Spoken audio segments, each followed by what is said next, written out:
Okay, day 29. So tinanggal na nila rito yung mga tungkod.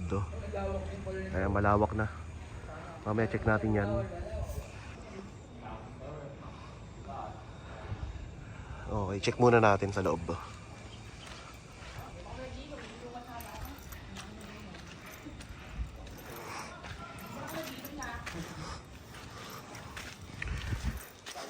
Lawak na. Oo, lawak na nga eh. Gulat ako, lawak ah. Katanggal ba? Oo. Lumawak na, nawala yung mga tukod eh.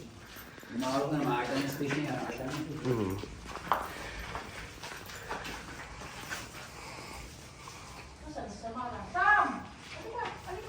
Kain po tayo, kain po. Kaya natin na. Tingnan ko kayo na, may photo ka ang Kung ano lipad doon, hindi naman isa yun, hindi natin yun. Isa lang ang mental lahat eh. Sa mga, Rebeng, saan nakalagay yung ano dito, ano? Dyan, Oo. Doon, dapat dahil papanira ko yung buwan. Oo.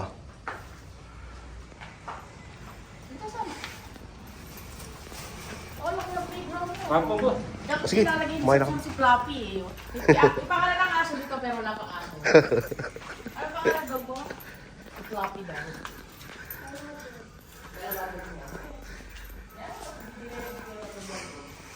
Ay, ito halos bakbak na to. Ito yung magiging way from living area to kitchen. Lumawak yung lugar dito. Lumawak yung space.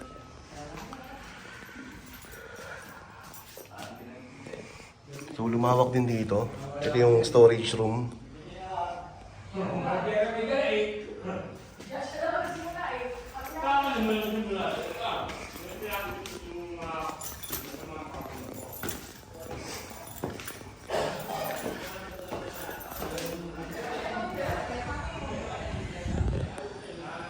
Ayun.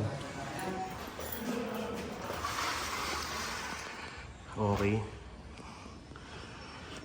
So, itong part na to is yung master's bedroom. Tapos doon is office room. Tapos CR dun sa likod. Check natin. Okay, may asinta na rin dito.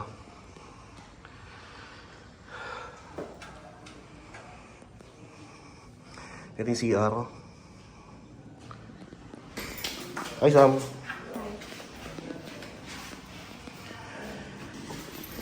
So, itong part na to is babaragin din to. Kasi ito yung magiging way papunta rito. So, babaragin to. Hanggang dyan lang. Tanggal tong bintana, tapos barag to. Itong part lang na to. Ayan, saka yun. So, titignan ko pa kung saan magagamit tong window dito. Kasi sayang.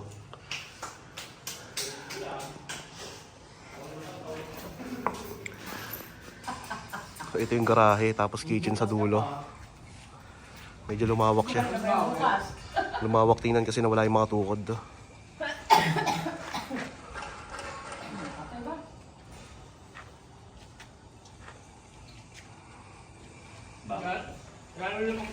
Pati dito lumawak. Oo.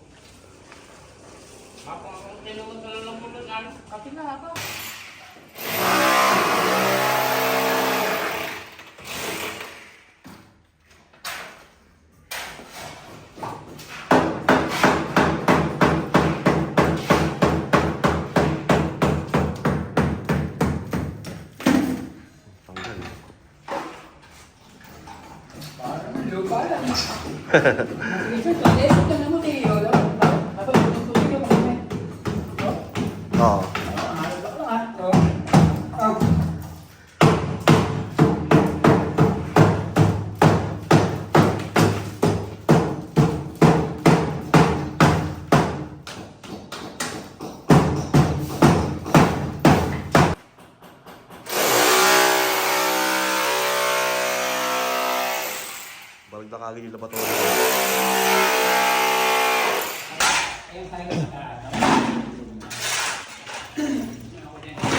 Makita yung flooring dito. Ayan.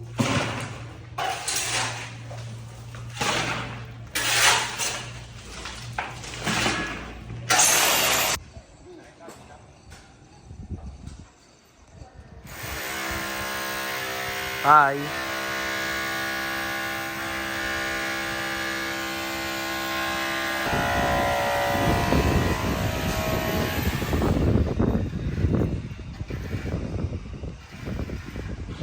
Inaasinta na yung sa right side balcony.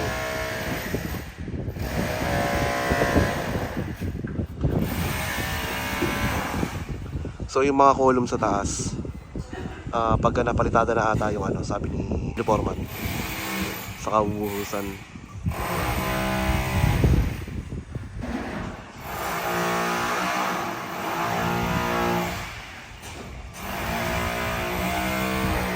Dito maluwag na rin, natanggal yung mga tukod, no?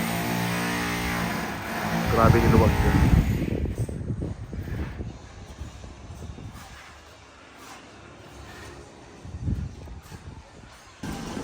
Okay, so grocery time muna. Sinabay na namin yung nagbabantay sa house para meron siyang stock kahit pa paano. So that's it for day 29.